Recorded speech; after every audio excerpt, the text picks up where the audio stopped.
So we just got a casting for John Stewart, and he will be played, at least up until now, we know, Aaron Pierre. And there's been a lot of backlash for all of my lighter people in the world that's just looking at, like, what are you talking about? A lot of people, African Americans, are upset that a light-skinned black person is portraying John Stewart. I can go to several instances in Hollywood where dark actors have portrayed light-skinned characters. Light-skinned characters have portrayed darker skin tone characters. But I'm not going to sit here and go back and forth and tit for tat because that's not important right now. What is important is this character and also this guy. But right now, I'm not going to focus on Aaron Pierre. I want to focus on this guy because this guy is kind of sort of getting ignored. What I want to do on this platform is step away from the drama and talk about how dope this character is and why you should actually be supporting this character if you consider yourself a John Stewart fan. Now, going on social media and talking about characters is great. I think we should all be doing that as content creators. But ultimately, this wallet is how you support these black characters. We live in a time where this doesn't go here, where your mouth is, and a lot of times people are just making content, but they're not actually buying the comics. That's so super important when it comes to making these characters prominent, like a lot of you guys like to say, mainstream. Talking about characters on social media, talk about issues with colorism only goes so far if you're not going to spend the money and purchase the books. But I digress. Let's talk about some key books that you should own in your collection that's not going to break your bank. Well, for starters, when we talk about John Stewart, there is no one singular more important item that you can own but Green Letter 87. So this is the comic here. This is the singular most important issue or item you can own, in my opinion. This is the first time he would ever appear in comics. Now, he didn't appear in comics until 1971. And there were actually two other superheroes before him. A lot of people love to say he's the first superhero for DC Comics, and he's not. You had Mal Duncan in 1970. In 1971, the same year as this comic came out, you had Viking the Black. Now, I spent 2 years ago about $103 for this book. Mine is not this white, but it's a solid copy. I would definitely give it a couple grades higher than a reader's copy. You can probably get this book right now anywhere between $100 and $200 if you're patient. The next issue I want to talk about is issue 185, which is the very first origin of John Stewart and how he came to be.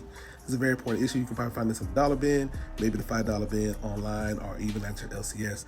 Definitely a must-have and one of the most fantastic covers I've seen of John Stewart. So this is actually my collection right here, or a piece of it.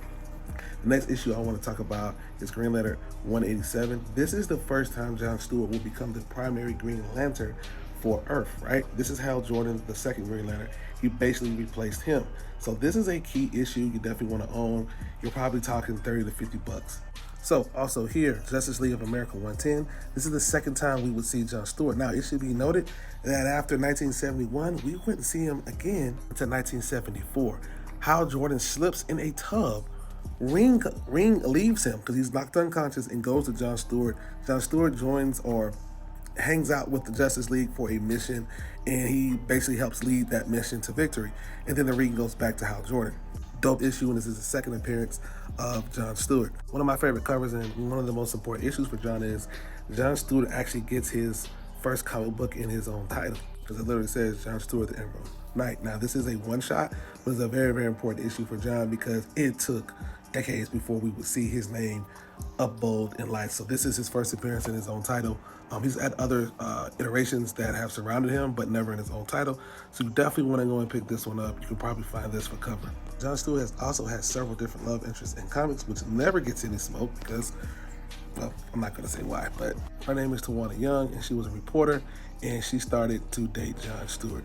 John Stewart even married an alien back in the day, and they were married for some good little time until she was unfortunately murdered. So yeah, that didn't last very long. The interesting thing about this character is her name was Kamita. I think that's how you say her name. To make John feel comfortable, she would also use an image induced on her ring to make herself look black. We're not going to get into the color change here. There's also Fatality. She was also part of the Pink Lantern Corps. He actually, before she was part of the Pink Lantern Corps, he destroyed her homeworld, and they were bitter enemies. But yeah, that's a story for another day, but they definitely were a couple. And they just had issues, and they never really could like hold it together because she was basically villainistic, if that's even a word.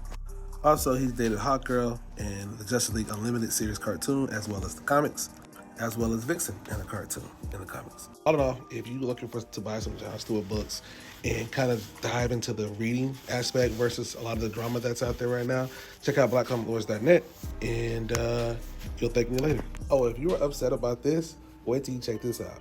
Lil Yachty actually voiced John Stewart in the Teen Titans Go movie. So, yeah, that's interesting. Ultimately, here's my take on the casting, though, because I don't want to leave you guys without that. I remember when people were excited about fan casting Common as Green Lantern John Stewart. Things have definitely. He's had a lot of people that people have wanted to play him. Out of these 4 iterations, this is the biggest one. This is the most historical, most important one. This is the one that we get out of the comics. The animated series have had a version. Zack Snyder had his version that never came to fruition. And now James Gunn is doing his version. But ultimately, all these versions come from this one. And when we ignore this, or we say that this doesn't matter, or we try to make movies and cartoons bigger than this, we're going to always run into problems. This is your source. This is your Bible. This is what you go with. But if you don't support this, you don't get any of this. Always keep that in mind. Buy the comics, read the comics. So I got a question for the community. I'm going to end you guys with this. A lot of people have been citing comic book references to the artist Neil Adams, who has passed. R.I.P. Neil Adams. They've been using a lot of comic book references to how dark-skinned John Stewart was in the comic books. And I think that's great. That's telling the truth. But does your fandom only start and stop with facts and movies and shows and depictions and what, there? Or does it really start with the comic books? Are you actually going to take it a step forward? And I'm speaking to the people who never support John Stewart in the comic book shop. They only show up when it's the movies or shows. Are you going to take your fandom a step further and actually support him where it starts, in the comic book shop?